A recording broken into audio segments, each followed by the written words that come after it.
दास्ताने मीना कुमारी में अभी तक हमने सुना कि मीना जी ने कमाल साहब से निकाह कर लिया था और अपने पिता के लाख समझाने बुझाने और नाराज़ होने के वो कमाल साहब के साथ रहने चली गईं।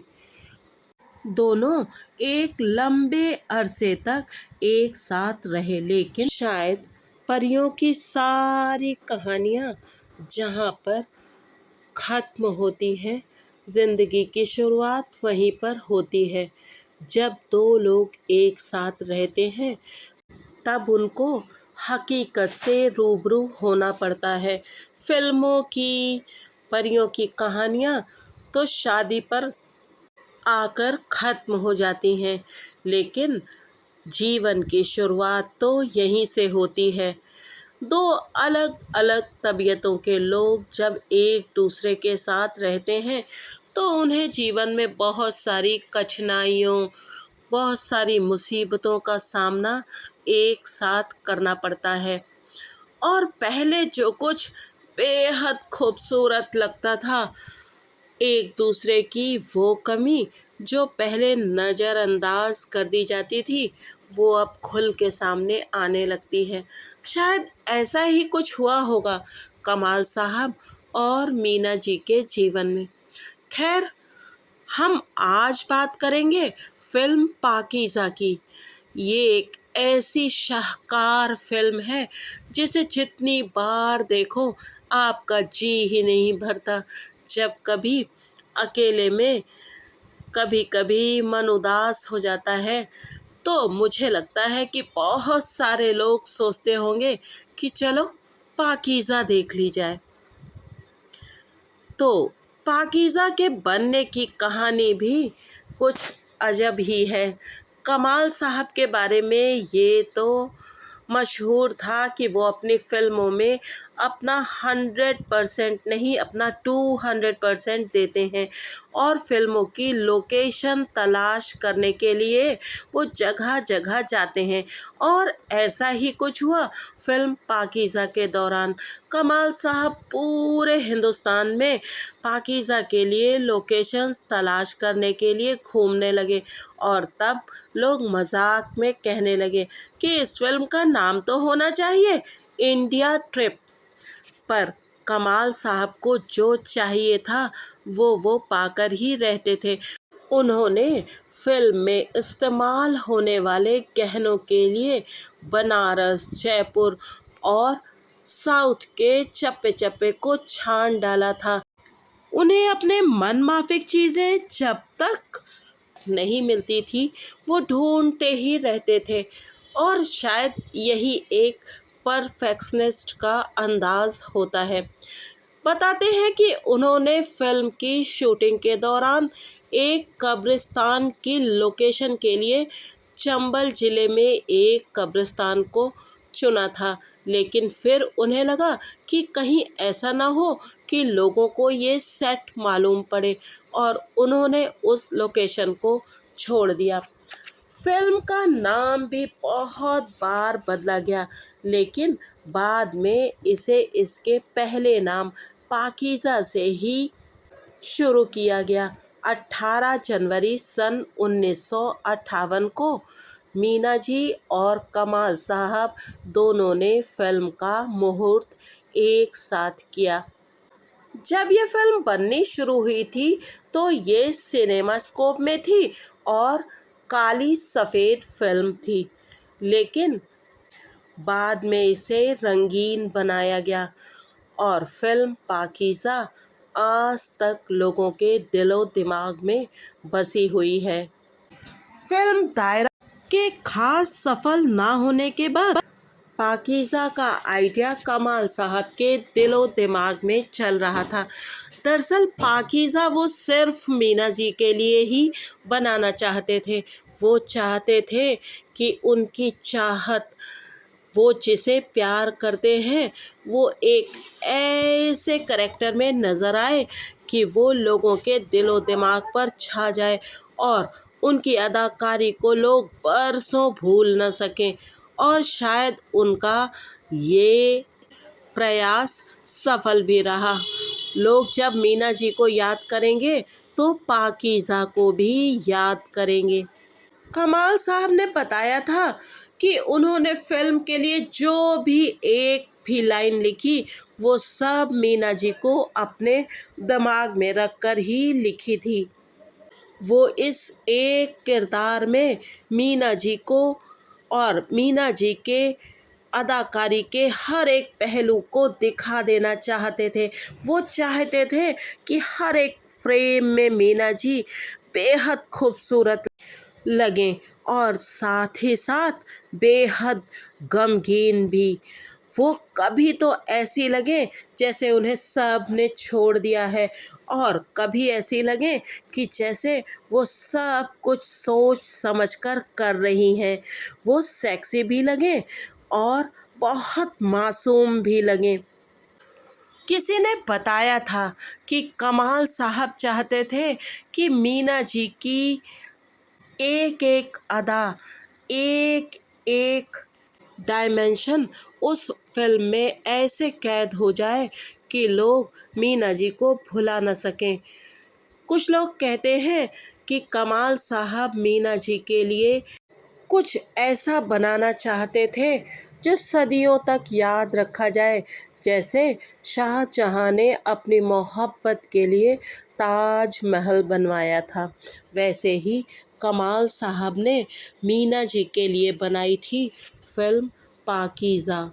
सन 1960 आते आते तक कमाल साहब ने फिल्म के बारे में एक एक लाइन, एक एक किरदार को रच लिया था, गढ़ लिया था और फिल्म की स्क्रिप्ट रेडी हो गई थी।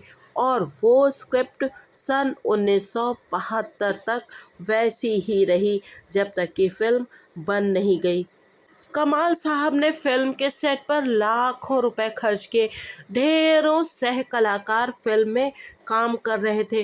वो लार्जर देन लाइफ फिल्म बनाना चाहते थे। शायद ऐसा लगता है कि वो मुगले आजम से भी बेहतर फिल्म बनाना चाहते थे। मुगले आजम को एक ऐतिहासिक फिल्म के रूप में बनाया गया था, लेकिन पाकीज़ा को एक मानवीय संवेदना उभारने वाली फिल्म के रूप में बनाया गया था, यानी कि इंसानियत के शाहकार के रूप में। ये कहानी थी एक ऐसी औरत की जिसे समाज कभी भी स्वीकार नहीं करता, किसी हालत में स्वीकार नहीं करता, लेकिन इस बहुत बड़े घर की जन्मी लड़की जो कि पली बढ़ी एक ऐसे कोठे पर जिसकी कोई कीमत समाज नहीं करता, उसके जीवन की कहानी है पाकीज़ा। ये कहानी एक ऐसी लड़की की है जिसे जन्म तो दिया जाता है, लेकिन उससे ये उम्मीद की जाती है कि उसका शरीर रहे पर उसकी आत्मा ना रहे। वो केवल दूसरों को खुश करती रहे। उसे ना प्यार करने का हक होता है और ना प्यार पाने का। लेकिन ये एक ऐसी जिद्दी लड़की की भी कहानी है जिसने प्यार करना चाहा और अंत में अपना प्यार पाया भी।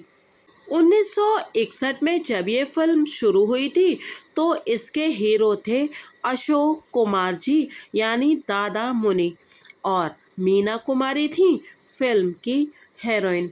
अंत में बदलाव केवल इतना हुआ था कि हीरो की जगह ले ली थी राजकुमार साहब ने। सन 1961 में मीना जी एक बहुत बिजी हीरोइन थी, लेकिन फिर भी वो अपने शौहर की फिल्म के लिए महीने में कुछ दिन जरूर निकालती थी। लेकिन कमाल साहब इस फिल्म को इतने परफेक्शन से बनाना चाहते थे कि वो बहुत धीरे धीरे इस फिल्म को बना रहे थे और जब तक उन्हें अपने मन के मुताबिक शॉट नहीं मिल जाता था तब तक वो बार बार रीटेक करते ही रहते थे। पाकीज़ा में देरी की एक और वजह भी थी, शायद कि ये फिल्म केवल मीना कुमारी जी और कमाल साहब की फिल्म थी। बाकी सब लोग तो उनके सहयोगी मात्र थे और अगर इन दोनों का रिश्ता अच्छा रहता था तो फिल्म बहुत जल्दी बनती जाती थी, लेकिन अगर दोनों के रिश्ते में तल्खियाँ आ जाती थी तो फिल्म लेट होने लगती थी। और फिर एक समय ऐसा भी आया जब मीना कुमारी जी और कमाल साहब का रिश्ता अपनी आखिरी सांसें लेने लगा। हालांकि मीना जी ये जानती थी कि कमाल साहब ने पाकीज़ा के लिए अपना सब कुछ दांव पर लगा दिया है और मीना कुमारी ही पाकीज़ा है और पाकीज़ा ही मीना कुमारी हैं। सन 1964 आते आते तक काफ़ी कुछ काम हो गया था, लेकिन इस समय तक लगभग 40 लाख रुपए, जो कि उस समय बहुत बड़ी रकम होती थी, खर्च हो चुकी थी। अब तक मीना जी ने कमाल साहब का घर छोड़ दिया था और कमाल साहब को अब ये भी शुभ होने लगा था कि कहीं मीना जी उनकी फिल्म को अधूरा ही ना छोड़ दें। इसके पहले कि मीना जी कमाल साहब का घर छोड़ती, कमाल साहब के सेक्रेटरी ने मीना जी से कहा कि मुझे मालूम है आप यहाँ खुश नहीं हैं और अगर आप यहाँ से जाना चाहती हैं और घर छोड़ना चाहती हैं तो आपको एक वादा करना होगा कि आप पाकीज़ा को पूरा करेंगी। दोनों में आपस की तल्खियाँ बढ़ रही थीं और एक समय ऐसा भी आया कि फिल्म रुक गई। कमाल साहब की परेशानी ये थी कि कौन जाके मीना जी से ये कहे कि वो फिल्म में दोबारा से काम करें। हालांकि हर ईद पर कमाल साहब मीना जी से मिलने जाते थे और उन्हें उनकी ईदी भी देते थे, मगर उन्होंने ये कभी नहीं कहा कि आप पाकीज़ा में काम करिए। वो चाहते होंगे लेकिन उन्होंने कहा कभी नहीं। इसी दौरान कमाल साहब ने मीना जी को उस फिल्म से हटाने के बारे में भी सोचा, लेकिन जब कभी वो आंखें बंद करके साहिब जान का तसव्वुर करते थे तो उन्हें मीना और सिर्फ मीना ही दिखाई देती थी। जब आपकी यादों में कोई ऐसे बस जाता है, आपकी रूह में कोई ऐसे रच बस जाता है कि आप आंखें बंद करो तो आपको अपने चेहरे के बजाय उसका चेहरा दिखने लगे, तो फिर मान लीजिए कि उसको बदलना नामुमकिन है। इधर कमाल साहब अशोक कुमार की जगह फिल्म के हीरो की तलाश में थे और उन्होंने कई लोगों के बारे में सोचा, जैसे राजेंद्र कुमार जी, सुनील दत्त जी, धर्मेंद्र जी और फिर राजकुमार जी। धर्मेंद्र जी को ये फिल्म लगभग मिल ही गई थी, लेकिन आखिर में हीरो का रोल किया राजकुमार साहब ने। राजकुमार साहब और मीना कुमारी जी ने एक और फिल्म दिल अपना और प्रीत पराई में भी काम किया था। कमाल साहब को राजकुमार जी की आवाज़ बहुत पसंद आई थी।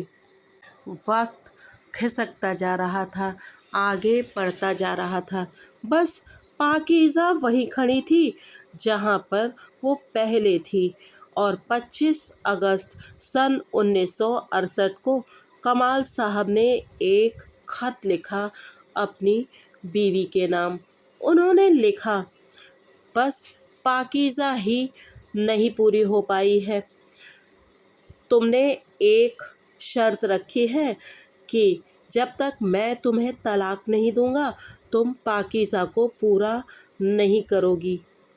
मैं तुम्हें निकाह के बंधन से मुक्त कर दूंगा, तुम अपनी पाकीज़ा को पूरा करोगी तो मुझे भी बहुत अच्छा लगेगा। पाकीज़ा पर और भी बहुत सारे लोगों का मुस्तकबिल यानी कि फ्यूचर निर्भर है। उन्होंने लिखा था कि तुम्हारे पास बहुत साधन है, तुम्हारे पास ताकत है, तुम्हारे पास बॉक्स ऑफिस पर करिश्मा करने की ताकत है। पाकीज़ा एक डूबता हुआ जहाज है और तुम्हारे सहारे से ही वो किनारे पर पहुंच सकता है। कमाल साहब ऐसा खत लिखने के लिए कभी तैयार ना होते जब तक कि वो एक ऐसे मोड़ पे ना पहुंच चुके होते जहां पर उनके पास और दूसरा कोई रास्ता ना बचता, और सन 1968 में ऐसा ही हुआ था। हालांकि इस समय तक मीना जी के साथ भी सब कुछ ठीक नहीं चल रहा था। उनका स्वास्थ्य खराब होने लगा था। कहते हैं कि नरगिस जी ने और सुनील दत्त साहब ने मीना जी को पाकीज़ा को पूरी करने के लिए मनाया था। 16 मार्च सन 1969 को 5 साल और 12 दिन बाद अपने पति को छोड़ने के मीना जी ने फिर से पाकीज़ा के लिए काम करना शुरू कर दिया। कमाल साहब ने उनका बहुत अच्छे से दोबारा स्वागत किया और उन्हें एक पेड़ा खिलाकर, मीठा खिलाकर इस फिल्म की दोबारा शुरुआत की। मार्च 1969 से दिसंबर 1971 तक कमाल साहब और मीना जी ने काम किया और बहुत काम किया और फिल्म को पूरा किया। फिल्म से जुड़ा एक किस्सा यूं है कि जब एक बार आउटडोर शूटिंग के लिए पूरी यूनिट मध्य प्रदेश के शिवपुरी के पास गई थी, तब उनके काफिले में पेट्रोल ख़त्म हो गया और सुनने में ये आया कि हर सुबह एक बस आती है जो कि पेट्रोल लेकर आती है। कमाल साहब ने सोचा ठीक है, और सारी की सारी यूनिट वहीं रुक गई। ये सोचा गया कि रात यहीं काट देंगे और सुबह को जब पेट्रोल आएगा तो यूनिट आगे चल देगी। लेकिन उस समय ये इलाका डकैतों के आतंक में था और तब तक डकैतों ने सरेंडर का अभियान शुरू नहीं किया था। आधी रात के बाद यूनिट को 1 दर्जन लोगों ने घेर लिया। यूनिट के लोगों ने यकीन ही नहीं किया, लेकिन उनके सामने सचमुच के डकैत खड़े थे और उन सब पर बंदूक तनी हुई थी। उन सब की गाड़ियों को एक गेट के अंदर ले जाया गया। मीना जी की तबीयत अच्छी नहीं थी। उन्हें लग रहा था कि ये लोग उनको नुकसान पहुंचाएंगे। कमाल साहब ने गाड़ी से उतरने से इनकार कर दिया और कहा जिसे मिलना है वो यहाँ आकर मिले। थोड़ी देर बाद एक जवान जो कि सिल्क का पैजामा और सिल्क की शर्ट पहने था, वो वहाँ आया। उसने पूछा, तुम लोग कौन हो? तब कमाल साहब ने कहा, मैं कमाल हूँ और हम एक फिल्म की शूटिंग कर रहे हैं। हमारा पेट्रोल ख़त्म हो गया है और हम यहाँ फंस गए हैं। डकैत को ऐसा लगा कि शूटिंग का मतलब है राइफल से शूटिंग करना। तब कमाल साहब ने उसे समझाया कि हम एक फिल्म की शूटिंग कर रहे हैं। और जब डकैत को ये पता लगा कि फिल्म की हीरोइन है मीना कुमारी, तो उसका रवैया बिल्कुल बदल गया। जी हाँ, डकैत भी फिल्में देखते हैं। वो डकैत मीना कुमारी जी का बहुत बड़ा फैन निकला और फिर जो यूनिट का शानदार स्वागत हुआ, तो फिर गीत और संगीत की महफिल भी लगी, खाना पीना भी हुआ और नाच गाना भी हुआ। और पेट्रोल, उसकी बात तो जाने ही दीजिए। खुद डकैत साहब ने ही पेट्रोल मंगवाकर कारों में डलवाया। बस वो मीना जी से एक स्पेशल फेवर चाहते थे।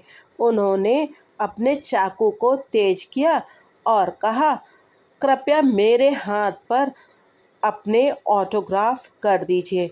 और मीना जी ने अभी तक तो जो भी दस्तखत किए थे वो कागजों पर किए थे, और आज उन्होंने चाकू से अपना नाम उस डकैत के हाथों पर लिख दिया।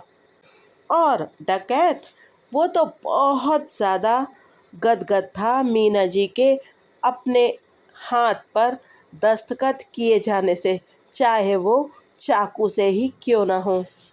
और जब अगले दिन सभी सुरक्षित दूसरे शहर में पहुंचे, तब उन्हें पता लगा वो डकैत मध्य प्रदेश का एक बहुत खूंखार और नामी गिरामी डकैत था।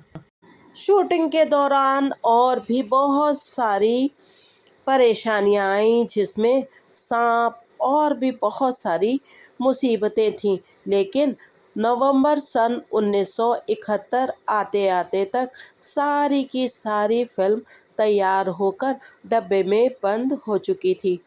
1958 से 1972 आते आते तक बहुत सारे लोग बूढ़े हो गए थे। कुछ फिल्मों में काम करना छोड़ चुके थे और कुछ ये दुनिया छोड़कर ही चले गए थे। कमाल साहब ने बताया था कि फिल्म की शूटिंग के दौरान वो और मीना जी फिर से बेहद करीब आ गए थे। उन्होंने बताया कि मीना जी अपने चंदन का वैसे ही ध्यान रखती थी जैसे एक बीवी अपने शौहर का रखती है। उन्होंने कहा था कि केवल शरीर से हम दोनों पति पत्नी की तरह नहीं रह रहे थे, लेकिन बाकी सब तरह से हम दोनों एक दूसरे का ख्याल रखते थे। पर कुछ लोग कहते हैं कि ये रिश्ता पूरी तरीके से व्यावसायिक था और इसमें ऐसा कुछ नहीं था।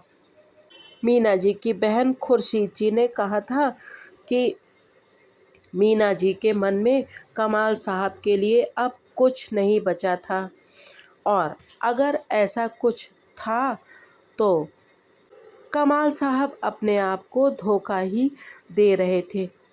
3 फरवरी को मराठा मंदिर में पाकीज़ा का प्रीमियर किया गया था, जिस फिल्म को बनने में 15 साल लगे थे और लगभग 1.5 करोड़ रुपया लगा था। वो अब रिलीज़ होने को तैयार थी।